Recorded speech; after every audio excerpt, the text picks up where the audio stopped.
told you're a man who can help me.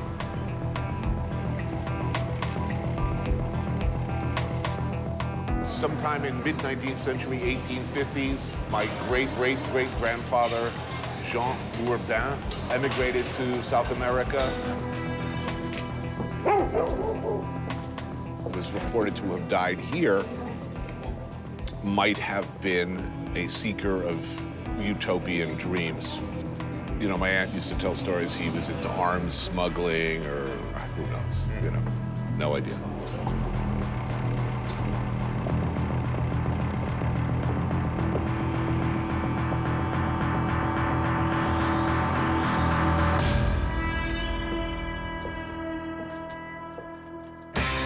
I took a walk through this beautiful world, felt the cool rain on my shoulder, found something good in this beautiful world. I felt the rain getting colder. Sha-la-la-la-la, sha-la-la-la-la-la.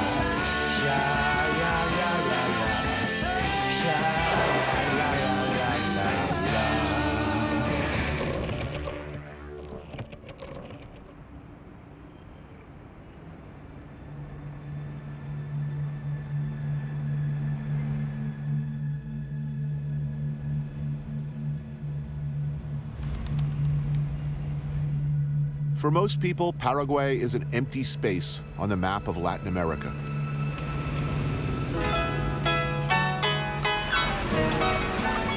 A country of only 6 million, where a vast percentage of the land is steaming hot jungle or a huge scrub desert known simply as the Chaco. Only a few large cities offer a respite from the oppressive heat. A ti, bella Asunción, yo te distingo, vibrando toda mi alma de emoción.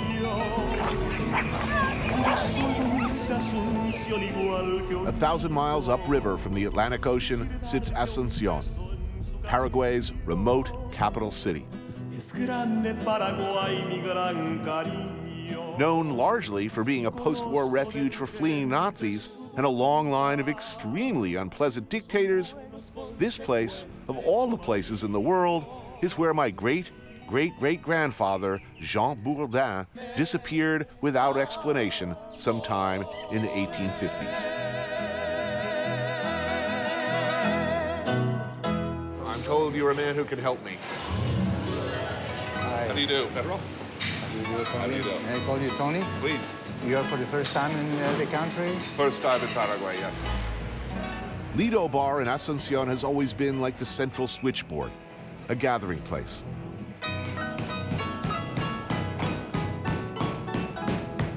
Ladies in orange vests cook and serve old-school Paraguayan working-class food to people from every walk of life. This place is very unique in Asunción. Yeah? I've been here for more than 50 years. All right, let's get something to eat. I'm hungry. Okay. Empanadas de carne. Big envelopes of dough filled with beef, onion, and hard-cooked egg. Deep fried to perfection. Cattle is the big business of this country. It used to be cattle and smuggling. These days, it's still cattle and some smuggling. You see a lot of beef, is what I'm saying. Ooh, that's good. This country is a mystery to most people. What little we know of the country generally comes from Nazis and Germans hiding in Paraguay for war crimes. I mean, do you think that's undeserved reputation? I don't think it's fair. don't Paraguay think is a nice country. Paraguay is a beautiful country. Pedro is a private investigator, one of a team of people I sent out looking for the mysterious lost Bourdain. What kind of investigations are you called upon to do? Normally is counterfeiting. This is sort of the counterfeiting capital of the world. In the old days, it is said that much of this counterfeiting had partners in the government. Not so much anymore? I rather don't answer that. I mean, I'm not a politician, and I live in here, so. General Alfredo Stroessner was the last of his kind in Paraguay. Of German heritage, he ruled the country until 1989 with a quiet Bavarian charm. But behind the scenes was another thing.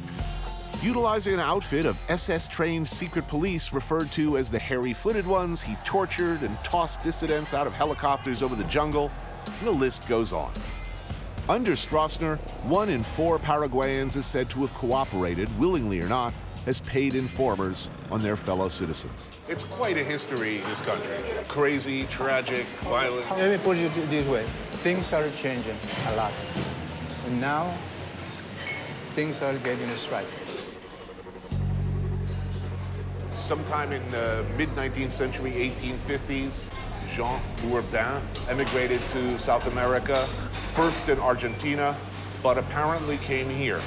That's really almost all I know for sure. Did he die by the sword? Did he die of old age? Did he die of syphilis? I have no idea. I'd like to know. I'd love to find a gravesite. That would be great. You know, my father died at 57. His father at, I think, in his 20s, I believe. I'll be 58 in June. I think I am the longest living male Bourdain in possibly ever. So you're lonely in the world? I am lonely in the world, yes. If I could solve the mystery of the elusive Jean Bourdain, that would make me very happy. By the way, it would be terrific if you found out that he owned a huge ranch in the Chaco and they've been waiting for his relatives to claim his property. Nah, maybe. Maybe not.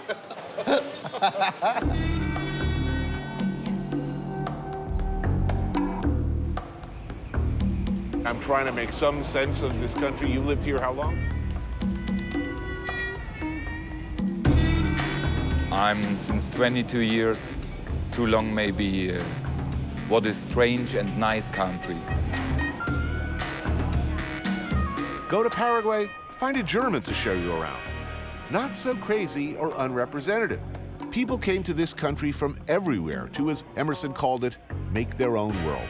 Peter, I'm Tony. Nice to meet you. So, what's good to eat here? I suppose you want something Paraguayan. Yes.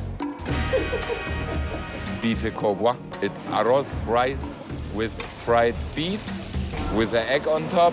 Oh, done it. I'm there. Good. And there is a soup whose name is Bori Bori. That's very, very old Paraguayan stuff.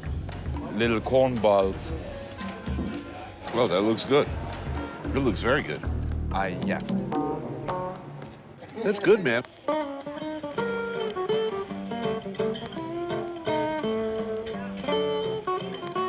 I'm trying to make some sense of this country. You lived here how long? 22 years. Why'd you come here in the first place? I was born in East Germany. And East Germany, that meant you will never go out.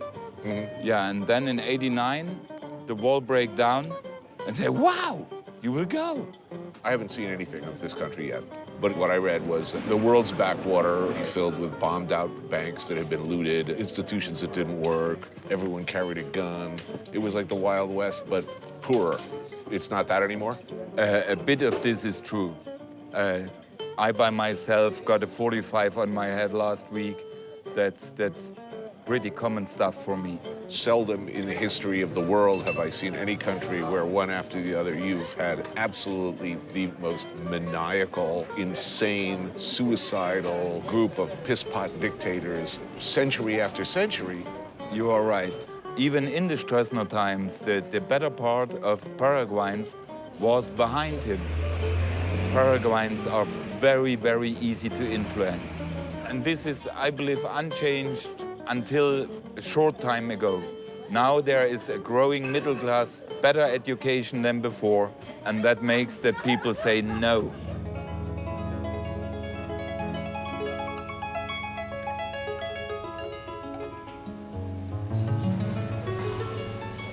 How was the soup? I liked it, yes. Was the way my wife cooks it. I like it better with chicken, but chicken is more for Saturday.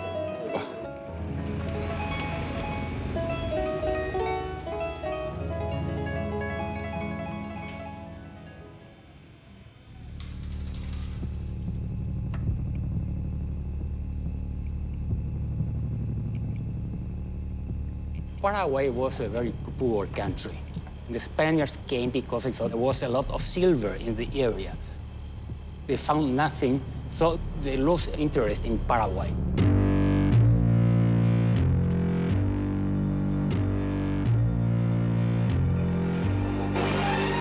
This is the only country of Latin America where the indigenous language is the official language. They talk Guarani automatically. I'm married to a Paraguayan woman, and when her fathers come in, they automatically talk Guarani, and I'm more or less out.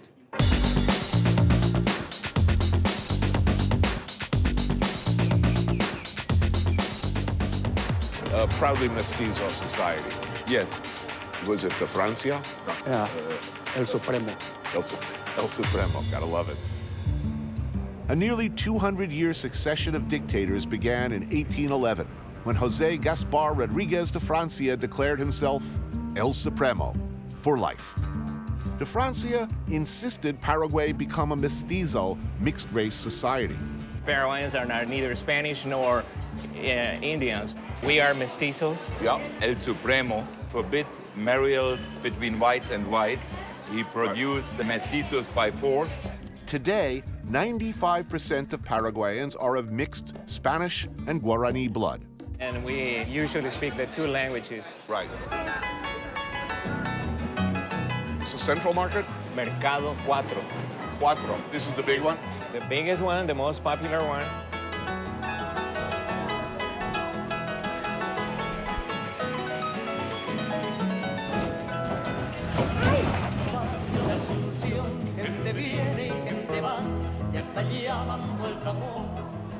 I'm hungry. What's good here? We opted for the soap from the mandi fish. It's a little catfish. And, okay, the saying is that it makes man very powerful. What's he got over there? That looks good. Gnocchi and stew. There was a good Italian influence in Paraguay, so maybe this stew comes from this side. Colonists from all over the world. So you invite them, give them the catfish soup, make the tart and beef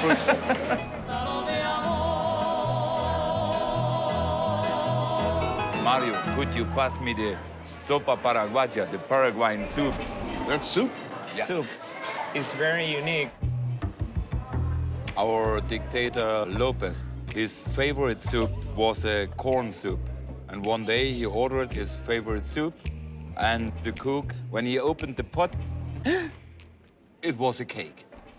Paraguay has not been noted for its history of kinder, gentler leaders. In the 1800s, two generations of Lopez, father and son, one dictator after the other, certainly left their marks on this country. Lopez was pretty much known that for putting a wrong stamp on a letter, you get shot. So the cook didn't want to get shot. He showed up in front of Lopez and said, "This is Paraguayan soup, Sopa Paraguaya."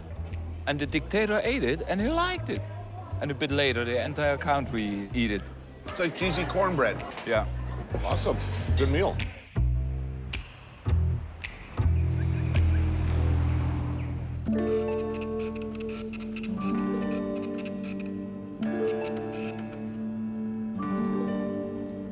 So this was the house, or one of the houses, of the notorious Madame Lynch. Right, exactly. Journalist, poet, and author Guido Rodriguez Alcala has written books on Paraguay's history. Now, who exactly was Madame Lynch? A murky background, would you say? There's a lot of talk about that. Somebody say he was a great woman, or he was a very evil one. She came over on the famous trip from France. Right. Succeeding to Francia in the 1840s, Lopez Sr. reversed many of Paraguay's isolationist policies. He invited foreigners to settle here and built one of South America's first railways. Its steam engines taken out of service only a few years ago. And he sent his son, Francisco Solano Lopez, to Europe. In his mission, his father had sent him out to get, what, arms?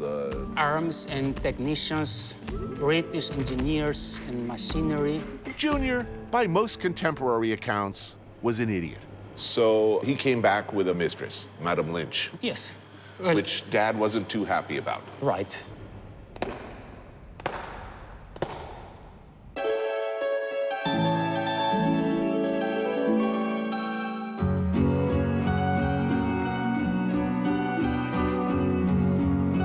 He was very traditional and wanted his son to marry a Paraguayan woman and do everything by the book.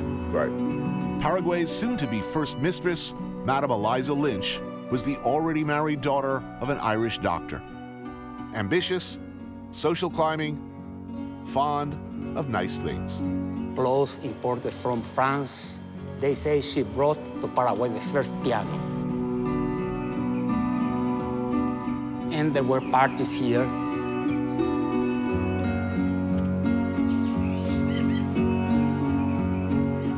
He showed Madame Lynch to his father, and his father was upset.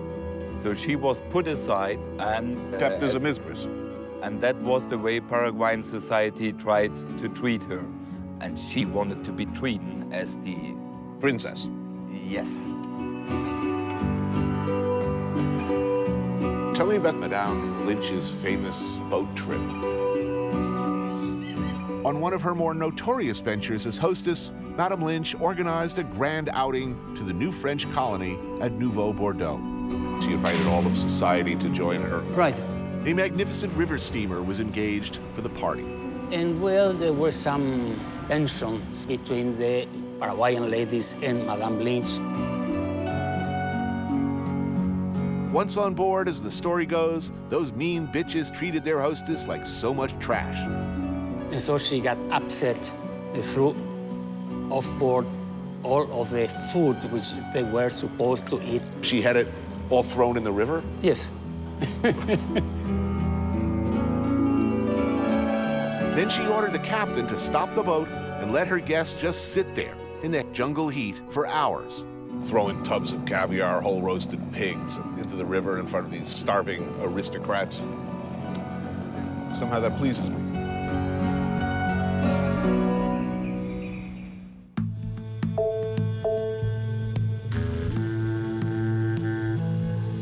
Going back to the very beginnings, various groups with stars in their eyes came here seeking to create a utopia along ideological lines.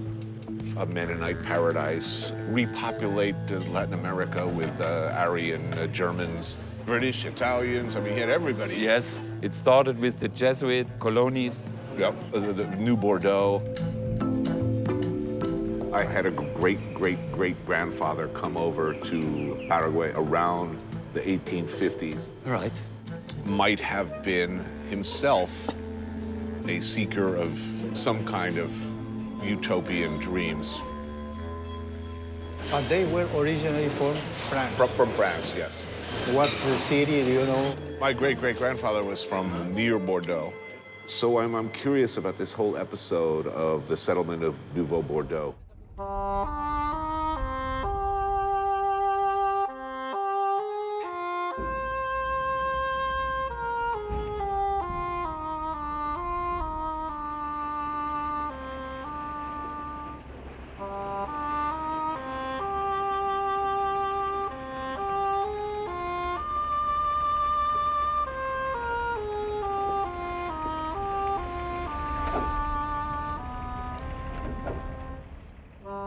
The Paraguay River, still, as it was 150 years ago, the country's main artery. A thoroughfare for transporting people and goods.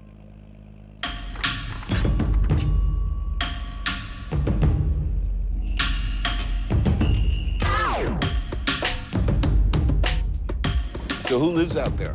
Like all the people we see fishing on the riverbanks, they fishing for dinner? Most of them are fishing for dinner. Call them poor people, but what is poor? They decide by themselves to live here. They could go to Asunción and start working on a construction place tomorrow. Peter has organized a trip upriver to see New Bordeaux. What was hoped would be a new France in the Chaco.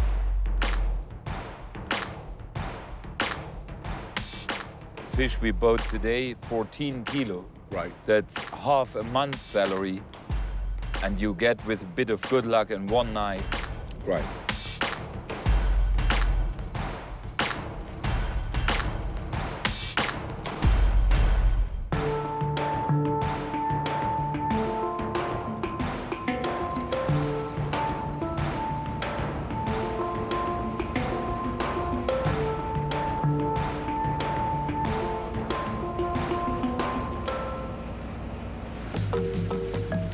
Outside of the cities, Paraguay is, of course, sparsely populated. Indigenous groups, a few settled Europeans, Mennonites, Germans, and every so often, a fishing lure and shotgun salesman. Don Ramon. Peter, what are the shotguns for? Bandits, varmints, To hunt deer and water pig, capybara. That's a peacemaker. Any rogue Nazis we could shoot? No. I am tempted by the offer of a cheap shotgun for sale, and it figures Peter would know this guy. But reason wins out. I don't think we're going to buy a shotgun today. Me, beer, shotgun, hot sunny day, and producer. That's not a good mix.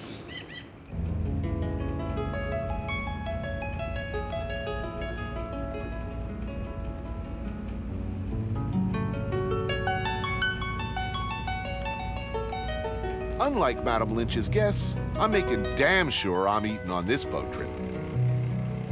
The most important part of any meal, cold, frosty beverages. You already have one. I started early. Here. Cheers. Oh, here we go. Thank you. Grilled fish in a mango salsa. You have the two most appreciated fish here on the table of Yeah. Paraguay. That's the catfish surubí. And that? That's the dorado, the golden fish. Oh, the Dorado, of course, yes. Ooh, that's tasty. Ooh, that's nice. So I'm curious about this whole episode of the settlement of Nouveau Bordeaux. There came about 400 people. They were supposed to be about 1,000. They were supposed to be, most of them, farmers, but just 86 were farmers. Who were the other people? They were tailors, they were shoemakers, musicians. Teachers and artists, and they was put in the jungle and left by himself. Right. Why here, of all of the places in the world? People talk about the Chaco as a hell. I mean, it's hot here. It's dry, it's wet, it's fetid, it's difficult. Big mosquitoes, and you have all the ticks and all kind of vermin. A flat land of cactus and thorns and misery and cannibals. There was the Indians, the Guayacuru coming down the river and killing everybody. There was the Lengua, who, if you entered the country, you are good food. Right. Did the Paraguayans ever see this as a utopia? No, I'm sure not. What we have ahead is Nueva Bordeaux. Wait a minute, that? This. Wow. It's kind of not how I pictured it. Doesn't look like Bordeaux to me.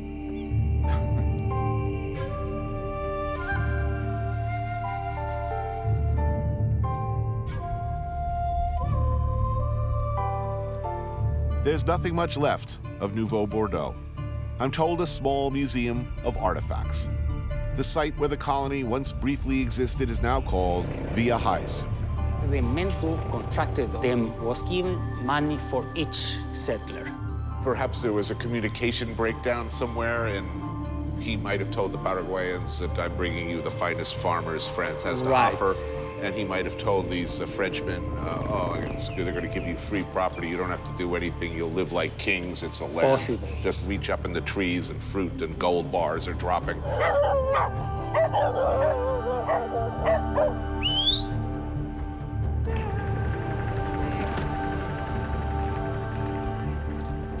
In fact, they was thrown out in the coast and say, here you are, that's your land, go ahead.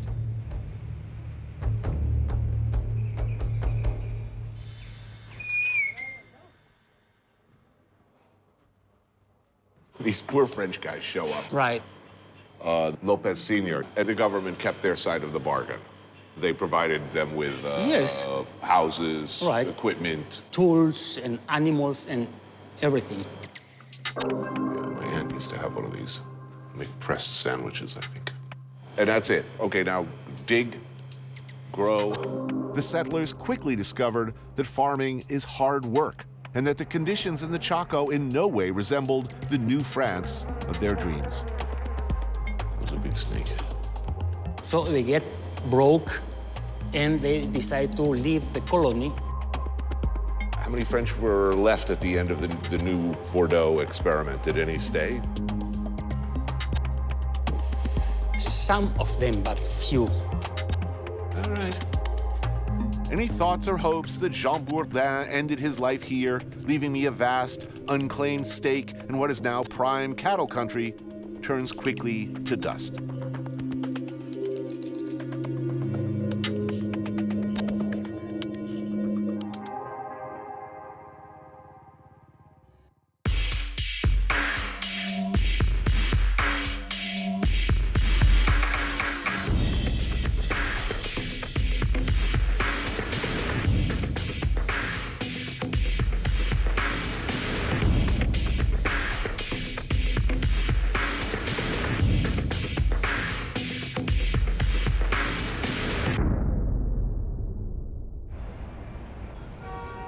So, you guys have some information, perhaps, on the elusive Jean Bourdain, I hear. Mm-hmm. Yeah? Mm-hmm.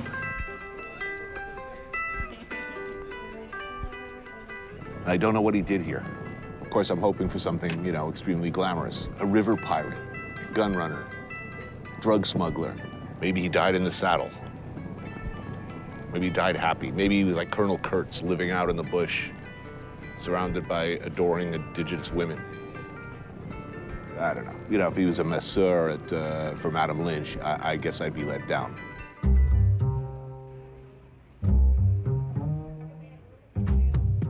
I contact with another historians and genealogists around the world, and the history of your family is very interesting. Oh, really? Yeah. Okay, interesting. Yeah, your family, your grandfather, Jean Bourdain, came to Montevideo following the sun. Okay, the facts as I know them so far, I think, are this. My great-great-great-granddad, Jean, his son, also named Jean, came to Montevideo, Uruguay to live with his uncle.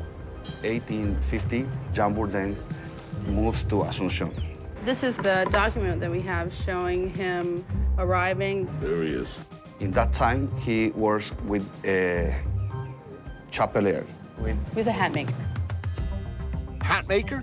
I'm pretty sure he said hat maker, which I have to say disappoints me like a lot. And here you see chapelier. The whole elusive wing of mysterious South American Bourdains were Project Runway contestants of their day.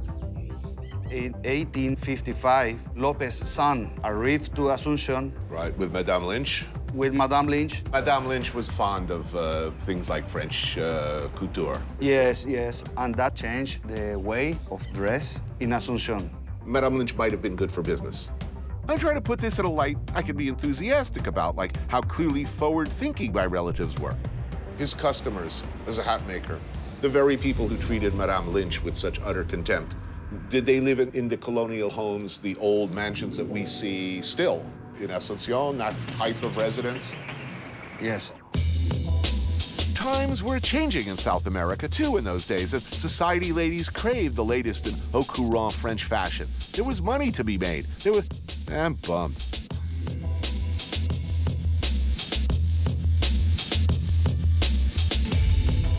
Short after this episode with the New Bordeaux Group came the Triple Alliance War. Jean Bourdain died in 1858. Yes, before. It was a good time to die because this way he hadn't to join this horrible war. He'd missed the war. Yeah. The old Lopez died, the young Lopez got in power. Our man becomes president. Yes, Francisco Lopez. Absolutely the most maniacal, megalomaniacal, piss-pot dictator. You are right. he was rather unkind to his siblings. His two brothers were tortured and killed. Right. And the sisters were jailed, taken into tiger cages. Tiger cage. Tiger cages. And the mother was given some beating. Right. 60-something. His 60-something-year-old mother Yeah. was flogged and beaten in front of him. Not a nice man. He believed that he had a chance to get married with the daughter of the Imperator of Brazil. Brazil, that's right, Yeah. yeah. He was refused in very unflattering terms.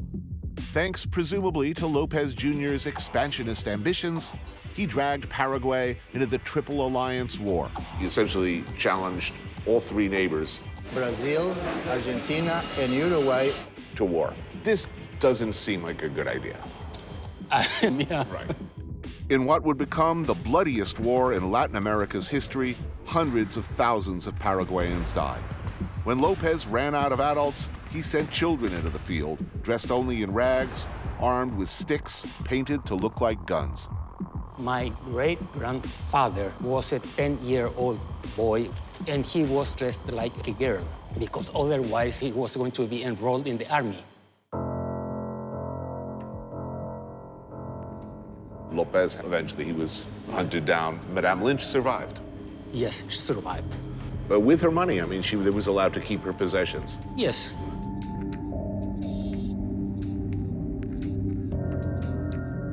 In history, it's hard to find a more disastrous or more cruel or pointless campaign, it would seem. When all was said and done, as much as 60% of the population and 90% of the men of this country were dead.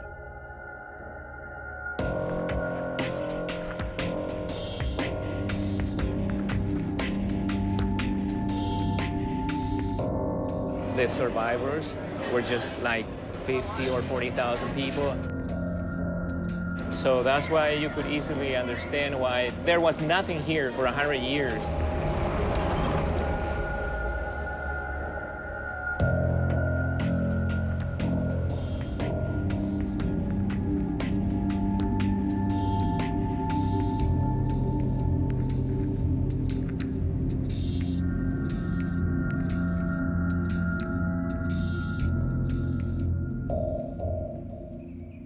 Jean Bourdain dies here.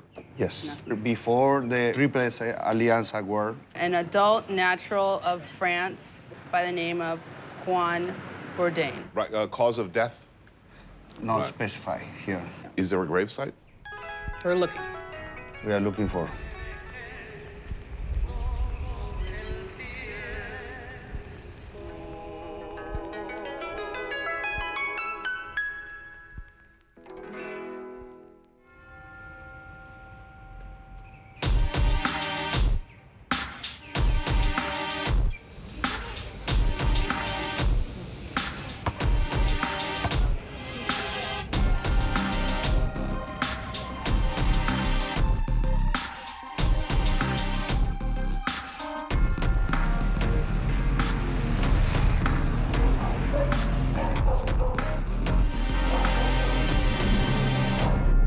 So, I'm hungry. I'm really hungry. You know you want it. It's late, you've had a few, no, you've had a lot. You want something greasy, savory, juicy, and nasty. This is it, the legendary lomito. Right, that's what today's people eat in the streets of Asunción. An egg, a little runny, please. Some kind of meat like beef patty thing. Throw on your lettuce and tomato. 2 sauces, no idea what they are, and I frankly don't care. Soy sauce, I think, too, of course, because, yes. Layer it like the ruins of ancient Troy. Egg on top of cheese, on top of meat. Thank you. Now get in my stomach now. Sandwiches. Awesome. Awesome, good. Good awesome. All my greasy meat dreams have come true. That's good. And at the last moment, and the last thing I give a steaming loaf about anymore is my long-dead relatives. I mean, I am over it. Here comes news of the big breakthrough. I talked with the historian, and he said, it looks like your great-grandfather. What he was merchandising, it was definitely not huts. Willie? We have here Jean Bourdain. Right. And what is he bringing?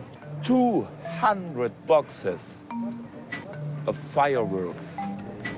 Fireworks? Fireworks. Like firecrackers? There is not even more than 200 or 300 wealthy families who sometimes in a birthday would crack a little bit. Uh-huh. So That's are you weapons. suggesting something untoward? Weapons. Weapons? Yeah. He was a merchant of death. Awesome. You know, my aunt always said he was a gun runner. We figured she was full of shit. I mean, she also said she was in the resistance, you know, but everybody in France said that. Arms. So was he ever a hat maker? Was this a cover job? Was he a hat maker / arms? Are all these local researchers, historians, and geniuses on the money here? Was great-great-great-grampy an arms dealer? So, what hat maker needs 200 tons of gunpowder? I've got you now, Jean Bourdain. I've got you now. Or was he simply a party supplier, selling fine French hats and little firecrackers to school kids? I don't know what to believe. And in 1958, unfortunately, he died. Right.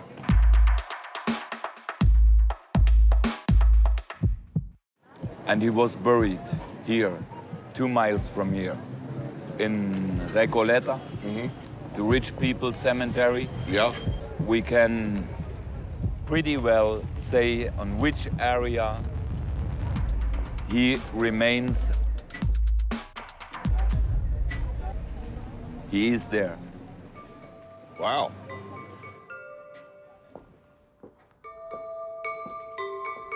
Well, I guess we'll have to go look, huh? Definitely, yeah.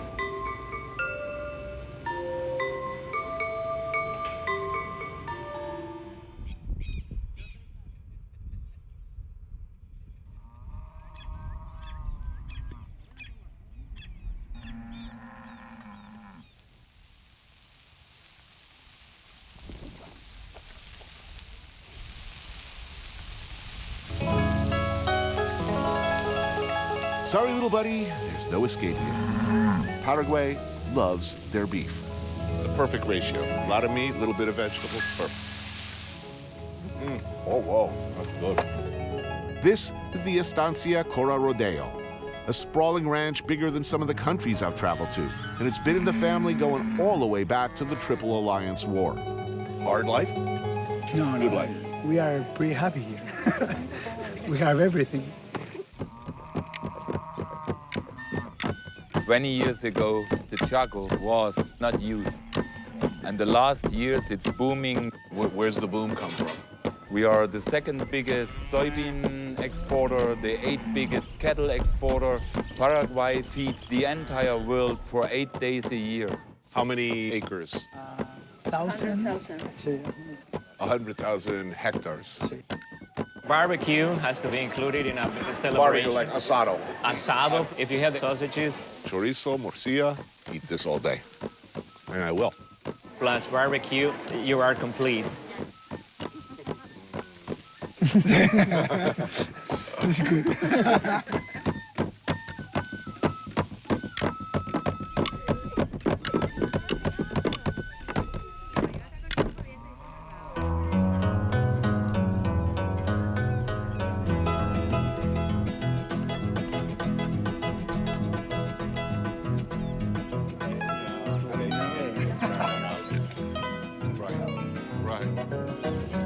Oh, that's awesome. So were there a lot of vegetarians in this part of Paraguay? I don't know. Oh, there comes what is for the Paraguayans the highlight. Oh, look at that. It's pretty. Beef short ribs are amazing. So good.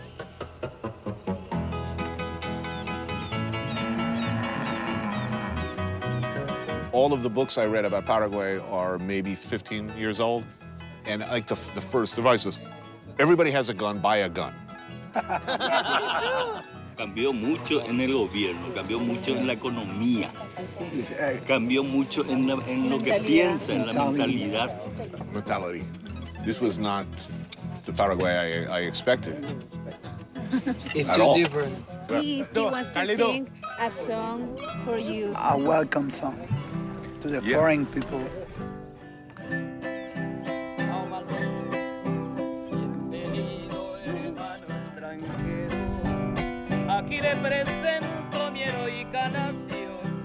It says, it not says welcome stranger. It says welcome brother stranger.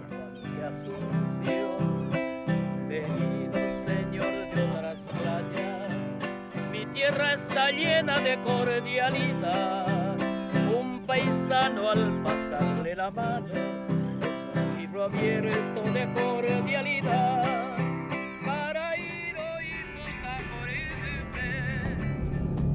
The Jean Bourdain who died here in Asunción was my great-great-great-grandfather. Yes. This old cemetery, Recoleta, I mean, it seems most likely that he was buried there.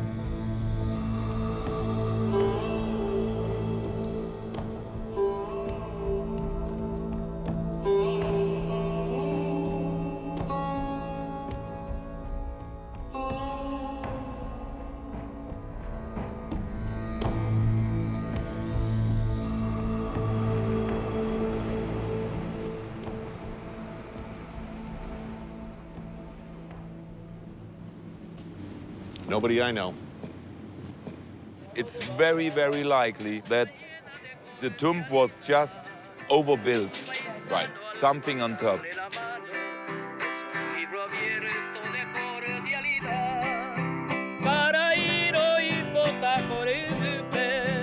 Mucha suerte, cariño y amor.